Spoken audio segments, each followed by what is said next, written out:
हाय class. तो आज second year fourth semester के लिए कम्युनिकेशन स्किल सेकेंड हम स्टार्ट करते हैं। आज पहला लेक्चर है इसका, तो ऐसे ही कंटिन्यूस लेक्चर इसका आता रहेगा। तो आज हम पहला लेक्चर करते हैं और वो सबसे पहले देखो डिस्कशन में तो आपको सिलेबस तो पता चल ही जाएगा। धीरे धीरे आप लोग सिलेबस देख लेना क्योंकि ज़्यादा टाइम वेस्ट नहीं करना। तो मैं डायरेक्ट सिलेबस से स्टार्ट करता हूँ। पहला टॉपिक जो आपका फंडामेंटल ऑफ ग्रामर है, उसमें पहला जो टॉपिक है वो है प्रीपोजिशन। तो देखो प्रीपोजिशन का मतलब क्या होता है। प्री मतलब क्या होता है, स्टार्टिंग, स्टार्ट। और पोजीशन मतलब होता है किसी की स्थिति, किसी का प्लेस। तो किसी के प्लेस को डिसाइड करना, कोई भी ऑब्जेक्ट है उसके प्लेस को डिसाइड करने के लिए जो हम फंडामेंटल ग्रामर यूज करते हैं उसको क्या बोलते हैं, प्रीपोजिशन। किसी के पोजीशन को बताने वाला जो वर्ड होता है इसको क्या बोलते हैं, प्रीपोजिशन बोलते हैं। तो देखो ये क्या है, a group of words that is placed before a noun और pronoun to indicate direction, method, place, source, etc. मतलब कि एक ग्रुप ऑफ वर्ड्स है जो कि ये बताता है, क्या बताता है, a group of words that is placed before a noun. या तो ये किसी नाउन से पहले आएगा या प्रोनाउन से पहले आएगा। और किस लिए आएगा, to indicate direction, method, place और सोर्स। मतलब वो किस डायरेक्शन में है, वो किस प्लेस पे है, वो किस मेथड से है और वो किस सोर्स से है। जैसे ओरिजिनेट फ्रॉम, जैसे कोई चीज है वो कहाँ से ओरिजिनेट हुआ है। जैसे बहुत सारे न्यूट्रिशन है, बहुत सारे विटामिन है। जैसे विटामिन ए कहाँ से मिलता है हमें, एप्पल से। तो vitamin A originates from Apple. तो इस तरह से तो किसी का सोर्स, किसी का प्लेस, किसी का मेथड, किसी का डायरेक्शन, उसको डिसाइड जो करता है, बताता है, उसको क्या बोलते हैं, प्रीपोजिशन। ठीक। तो जैसे कुछ चीजें और भी हैं, इसमें जाना जरूरी है। तो द प्रीपोजिशन में join one noun to another. Preposition अभी मैं बताया किसी नाउन से पहले आएगा, किसी या तो किसी प्रोनाउन से पहले आएगा। तो प्रीपोजिशन ये भी करता है कि दो नाउन को जोड़ने का काम करता है, उनके बीच में कोरिलेशन भी बता सकता है। जैसे कोई शीला है, Sheela was in the kitchen. तो शीला जो है नाउन है और आपका किचन भी प्लेस है, ये भी नाउन है। तो एक तो नाम हो गया, नाउन हो गया, पर्सनल नाउन, एक प्लेस वाला नाउन हो गया। तो शीला और किचन का जो कनेक्शन है वो कौन बता रहा है, वो बता रहा है इन। ठीक है। तो Sheela was in the kitchen. तो इन क्या डिसाइड कर रहा है, इन ये बता रहा है कि शीला एक नाउन है और किचन भी एक नाउन है, उनके बीच में कोरिलेशन बता रहा है। दूसरी चीज ये है, इट में join noun to a verb. ये और एक काम ये भी करता है कि ये नाउन को एक वर्ब के साथ जोड़ता है। पहले तो नाउन और नाउन को जोड़ा, दूसरी बात क्या कि ये नाउन को वर्ब के साथ भी जोड़ दिया। तो जैसे क्या है इसमें, she slipped off the stair, वह सीढ़ियों से गिर गई। तो गिरना क्या है, स्लिप्ड क्या है, वर्ब है। तो वर्ब को, स्टेयर्स क्या है आपका, नाउन है, ये क्या है आपका, वर्ब है। तो वर्ब को नाउन के साथ जोड़ने का काम भी कौन करता है, प्रीपोजिशन करता है। बस ये मत सोचो आप लोग कि ये बस ओनली क्या करता है, किसी का डायरेक्शन बताएगा, मेथड बताएगा, प्लेस बताएगा, सोर्स बताएगा। ये नाउन को नाउन से जोड़ सकता है, नाउन को वर्ब से जोड़ सकता है, और क्या कर सकता है, इट में join noun to adjective. Noun को एडजेक्टिव से जोड़ेगा, नाउन को नाउन से जोड़ेगा, नाउन को वर्ब से भी जोड़ेगा। तो देखो ये है, इट में join to an adjective. Noun के साथ एक एडजेक्टिव को जोड़ेगा। जैसे क्या है, we are proud of our country. तो प्राउड क्या है यहाँ पे, एडजेक्टिव है। और किसके साथ जोड़ा, प्राउड का कनेक्शन किसके साथ, कंट्री। कंट्री क्या है, नाउन है। तो एक नाउन को एडजेक्टिव के साथ भी जोड़ने का काम क्या करता है, आपका प्रीपोजिशन करता है। तो तीन बातें हैं, तीनों बातों आप लोग एक बार फिर से देख लेना।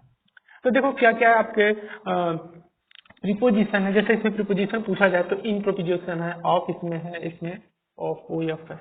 तो प्रीपोजिशन कुछ कुछ है जो हमें पढ़ना है, at, in, on, of, through, below, with, in, on, upon, into, between, among, by, with, beside, besides, since, for, from, before, ago, over, above, along. तो ये सब चीजें क्या है, प्रीपोजिशन है जो हमें पढ़ना है। तो अब देखो स्टार्ट करते हैं, कहाँ से स्टार्ट करते हैं। जैसे बहुत सारे वर्ड है जो आप लोग को पता भी नहीं होगा कि ये प्रीपोजिशन है, लेकिन वो एक्चुअल में प्रीपोजिशन होते हैं। जैसे देन और देन, आप लोग सोचते हो कि ये तो प्रीपोजिशन है नहीं, बट ये प्रीपोजिशन के तरह भी ट्रीट किया जा सकता है, इसका मैं बताऊंगा आगे। तो सबसे पहले हम प्रीपोजिशन से स्टार्ट करते हैं, एबव और ओवर। तो एबव और एबव दोनों का ही मतलब है कोई एक ऑब्जेक्ट है, इसके ऊपर कोई ऑब्जेक्ट है अगर, तो किसी के ऊपर किसी चीज को, तो हम क्या देख रहे थे, एबव और ओवर। तो एबव और एवर हमेशा, एबव हमेशा कोई भी जैसे जैसे ये मार्कर है, इस मार्कर के ऊपर एक और मार्कर है, तो किसी भी ऑब्जेक्ट से कोई ऑब्जेक्ट अगर ऊपर है, एबव लाइन के लिए, ऊपर के लिए हम किसका यूज करते हैं, पोजीशन एबव और ओवर का। तो क्या है, हाइयर देन समथिंग, कोई भी चीज है उससे ऊपर कोई चीज है, तो उसके लिए हम यूज करते हैं एबव और ओवर। तो देखो दोनों का मतलब तो एक ही है, लेकिन दोनों का यूजेज अलग अलग होता है। देखो जो ओवर है, ओवर है जैसे आपका ये रिवर है, ठीक है। अब रिवर के एक एक किनारे से दूसरे किनारे पे हम क्या बना है, एक ब्रिज बना है, ठीक है। तो ब्रिज इस रिवर के ऊपर है, तो ऊपर है तो एबव और ओवर में कंफ्यूज हो गया। लेकिन अगर एक साइड से दूसरे साइड दोनों तरफ से आपका ब्रिज बना है रिवर के दोनों किनारे से, तो आप यहाँ पे यूज क्या करेंगे, over the river, the bridge lies over the river, ठीक है। लेकिन नहीं अगर एवं को यूज करते हैं तो हम एवं को यूज नहीं करेंगे, एवं को यूज करेंगे जैसे हमारे सर है वो हमारे एवं हमसे ऊपर है, जॉब के लिए भी कर सकते हैं, डिजाइन के लिए भी कर सकते हैं, और ये भी कर सकते हैं कि जैसे यहाँ पे आप बैठे हुए हो, ठीक है, अब आपके ऊपर फैन चल रहा है, ठीक, आपके सर के ऊपर फैन चल रहा है, आपको पूरा घेरा हुआ नहीं है, आपको पूरा ढका हुआ नहीं है, कवर नहीं किया हुआ है।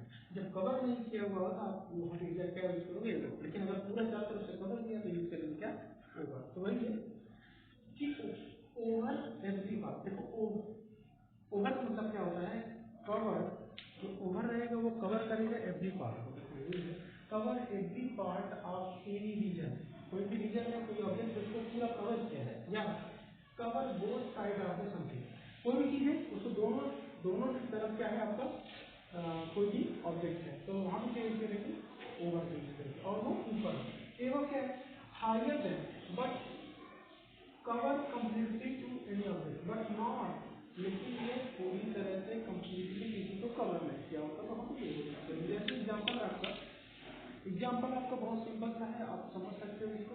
देखो he put a sheet over his body, मतलब उसको सीट थी उससे उसको पूरा ढक दिया, ठीक है, उसको चारों तरफ से उसको पूरा कवर कर दिया, तो यहाँ पे हम क्या यूज किए, ओवर, ठीक।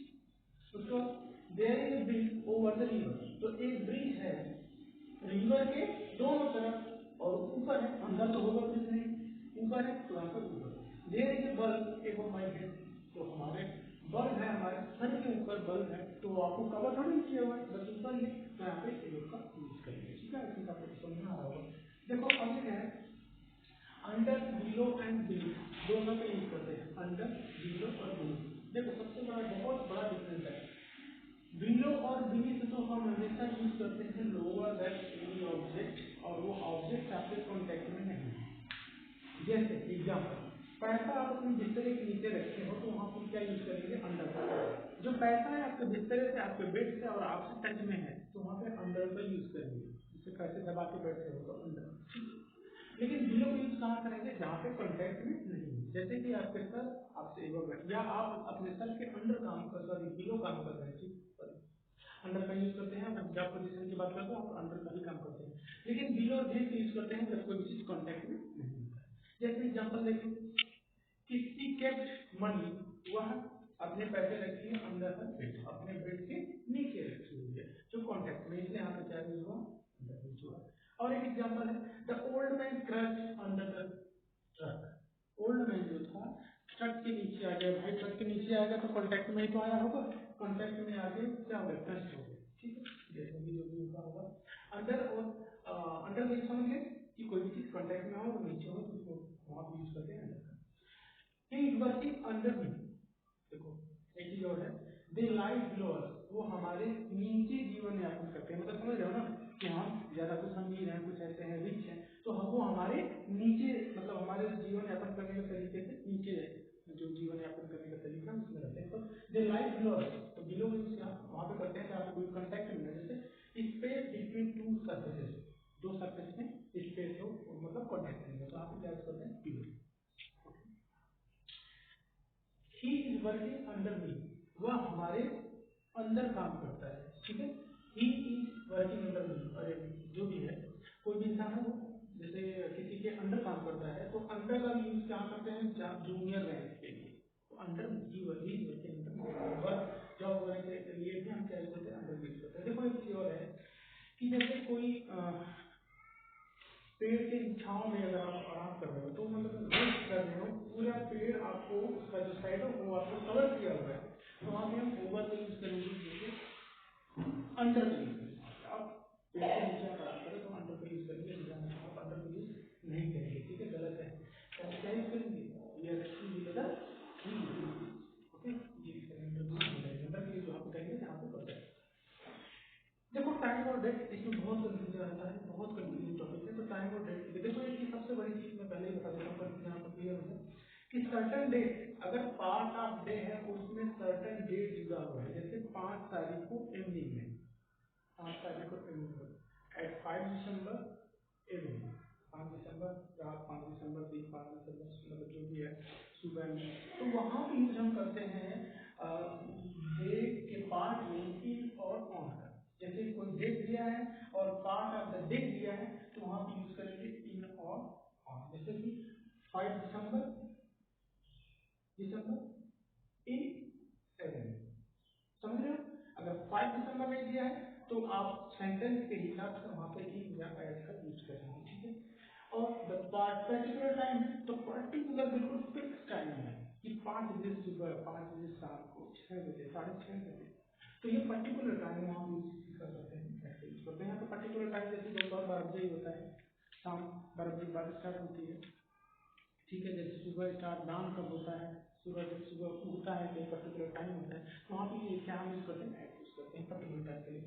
तो देखो जैसे एट यूज करते हैं वहाँ पे at death, at dawn, at midnight, at midday, at 16, ये अपने एज के लिए बोला है कि 16 साल में, at night, at 6 PM particular time, at 7:30 AM। लेकिन अगर 7:30 AM से पहले कोई पर्टिकुलर डेट आता तो इन 7:30 AM हो जाता है, ठीक है। अब इन और ऑन का यूज कर सकते हैं मॉर्निंग, इन मॉर्निंग या ऑन मॉर्निंग या आफ्टरनून या इवनिंग या नाइट या सर्टेन डेट। अगर सर्टेन डेट इससे पहले हो तो ये सब चीजों से पहले अगर सर्टेन डेट हो तो यहाँ पे इन और ऑन का यूज करेंगे, अगर सर्टेन डेट नहीं तो एट का ही यूज करेंगे दिन के पार्ट से पहले। जैसे we left on evening of the 6th at 8 PM। यहाँ पे ऑन का यूज किया हुआ है क्योंकि यहाँ पे कोई एक डेट दिया हुआ है, ठीक है, तो इसलिए यहाँ पे एट का यूज होता है। यहाँ पे ऑन का यूज हुआ है एवनिंग से पहले, लेकिन इसके बाद एट का यूज हर चीज में क्या बोला है कि वहाँ पे करेंगे जहाँ पे बिल्कुल पर्टिकुलर टाइम है, तो एट 8 PM, लेकिन यहाँ पे डेट और इससे पहले एवनिंग आ रहा है तो यहाँ पे ऑन का यूज कर सकते हैं और यहाँ पे इनका भी यूज कर सकते हैं, ठीक। अगर विलेट इन द एवनिंग, ठीक है, कोई दिक्कत नहीं है, पार्ट ऑफ डे है, ठीक है, सही है। I suddenly rise up at midnight, देखो यहाँ पे कोई पर्टिकुलर टाइम नहीं दिया है, सॉरी पर्टिकुलर डेट नहीं दिया है, तो यहाँ मिडनाइट से पहले क्या हो जाएगा, एट यूज हो जाएगा। मिडनाइट भी आपको 12 बजे होती है जो भी। देखो अब आगे देखते हैं प्रीपोजिशन में। देखो ऑन टाइम, इन टाइम, आप लोग सुने होंगे ना, बहुत डिफरेंट, बहुत ज्यादा कंफ्यूजन होता है इन टाइम और ऑन टाइम। हम लोग दोनों को समझते हैं कि निश्चित समय मतलब एक फिक्स टाइम। तो जैसे आपका पेपर स्टार्ट होना है और आपको स्कूल आना है, जैसे बोलते हैं कि आपको 9:30 से 9:30 से 10 AM के बीच में आ जाना है, ठीक है। तो 9:30 AM से 10 AM तक आपको आ जाना है। तो जो टाइम दिया रहता है कि इतने बीच में आ जाना है, तो वहां पे हम किसका यूज करते हैं, इन का यूज करते हैं। मतलब 10 बजे से पहले तो पहले आ ही जाना है, 9:30 बजे तक तो आ ही जाना है, इन होता है। लेकिन अगर आपको पेपर स्टार्ट होने वाला है 10 बजे ऑन, तो जहां पे पेपर आपका बिल्कुल फिक्स टाइम है, फिक्स टाइम जहां पे आपको पेपर स्टार्ट होने वाला है तो उससे पहले ऑन लगाएंगे। 9:30 बजे से 10 बजे के बीच में आपको आना है, तो आपको इन, समझ रहे आपको डिफरेंस देख लेते हैं। ऑन टाइम क्या होता है, at time arrange neither before nor after, मतलब लेट ना तो पहले ना तो बाद में, बिल्कुल फिक्स टाइम। जब कोई चीज डिसाइड हुआ कि अब ये इतने बजे पेपर होगा या इतने बजे ट्रेन चलने वाली है, जैसे बुलेट ट्रेन लेट नहीं होती, तो on time the train is on time, ठीक है, बिल्कुल टाइम, ना तो पहले आएगी ना तो बाद में आएगी, बिल्कुल फिक्स टाइम पे 10 बजे आनी है तो 10 बजे ही आएगी। तो वही है कि अरेंज जैसा टाइम डिसाइड किया गया था उससे ना तो पहले उससे ना तो बाद में, तो उसको क्या यूज करते हैं वहाँ पे, the train is running on time, train अपने समय सीमा पे चल रही है। जैसे फॉर एग्जाम्पल बता दें, the paper is start on time, paper जो है टाइम पे शुरू हुआ, ठीक, ऑन टाइम। अब देखो इन टाइम का मतलब क्या है कि लेट नहीं होना है भाई, ठीक है। तो स्टूडेंट देखो, अगर स्टूडेंट बोला जाए the student come in time, student को इन टाइम में आना है, समझ रहे हो ना, लेट नहीं होना है। तो जैसे एग्जाम्पल क्या है, passenger should be in time for their train, मतलब लेट नहीं होना है भाई, इन टाइम आ जाना है ट्रेन आने से पहले। इन गुड टाइम क्या होता है, विद कंफर्टेबल मार्जिन, मतलब जैसे आप कहीं मूवी देखने गए और जल्दी से जाके जैसे नहीं कवर कर लेते हैं कि दो दोस्त के लिए और सीट हमने कवर कर लिया, तो ये कंफर्टेबल है, कंफर्टेबल मतलब मार्जिन हो गया आपके पास कि आपने एक तरह से जो सीट आप चाहते थे वो सीट आपको मिल गई, इस तरह से अगर समझा जाए तो। वैसे तो आपको टिकट करा के कहीं भी बैठ सकते हो जहाँ बैठना चाहते हो, लेकिन बस इस तरह से बोल रहा हूँ कि अगर सेम सीट हो, एक जैसी सीट हो। तो आई arrive at the theatre in good time, समझ लो बहुत समय से टाइम पहुंचे तो जहाँ बैठना चाहता था वहाँ पे बैठ गए, तो इन गुड टाइम। तो आप आई थिंक आपको समझ में आया होगा ऑन टाइम, इन टाइम और इन गुड टाइम। आगे बाई और बिफोर में बहुत कंफ्यूजन होता है। बिफोर मतलब पहले, बाई का भी, बिफोर मतलब पहले होता है, लेकिन बाई में बहुत ऐसा है, इसको समझना है कि बाई टाइम या डेट, या तो टाइम से बोल सकते हैं इतने टाइम पे, या डेट के लिए भी यूज सकते हैं, बाई डेट या by time, not later, late नहीं होना चाहिए। जैसे आपका एग्जाम्पल क्या है इसका, बाई का, please be at home at 8 AM, मतलब 8 बजे तक आप अपने घर रहिएगा। बिफोर 8 AM अगर हम बोल सकते हैं कि 8 बजे से पहले रहना, लेकिन बिफोर के लिए क्या कर सकते हैं, बिफोर के लिए यहाँ पर लेट के सेंस में नहीं होता है, नॉट लेट, यहाँ लेट का सेंस नहीं हो, यहाँ पे मतलब लेट आप हो सकते हैं। अगर यहाँ पे बोला जाए please be at home before 8 AM, तो 8 बजे से पहले चाहे जब तक रहना है ना, लेकिन यहाँ पे क्या बोला जाए, बाई मीन यहाँ पर करेंगे मतलब 8 बजे तक, मतलब 8 बजे तो आपको रहना ही रहना है, और बिफोर यूज करते हैं तो 8 बजे से पहले रहना, समझ गए ना आप लोग। वैसे by the end of this year my study will have finished, by the end of this year, वही इस साल के अंत होते होते मेरी स्टडी कंप्लीट हो जाएगी। तो आपको ये वीडियो कैसा लगा जरूर कमेंट करें, बाकी कोई कंफ्यूजन हो तो उसको आप कमेंट में जरूर लिखें, मैं उसका रिप्लाई करूंगा। आज के लिए ही आज का कम्युनिकेशन स्किल का इतना ही आपका चैप्टर तक इतना ही आपका रखते हैं वीडियो, इससे बड़ी वीडियो होगी तो थोड़ा सा आपको इतना ज़्यादा कवर अप करना थोड़ा मुश्किल होगा। तो बहुत सारी चीज़ें मैं बताया हूँ, इसको आप लोग नोट करते चलिए और नोट्स बनाते चलिए, ठीक है। देखिए ज्ञान कहीं से भी है उसको ऑब्जर्व करना चाहिए। ये ऑनलाइन चल रही है क्लासेस, ऑफलाइन में होना थोड़ा मुश्किल है, अब ऐसा है तो पूरे विश्व के लिए बहुत बुरी हाल है, और अपनी इंडिया की सबसे बुरी हाल है, तो इसलिए आप लोग अपना सेफ्टी करिए, अपने फैमिली को बताएं और स्टे होम। बाकी आपके लिए इतना ही, थैंक यू क्लास।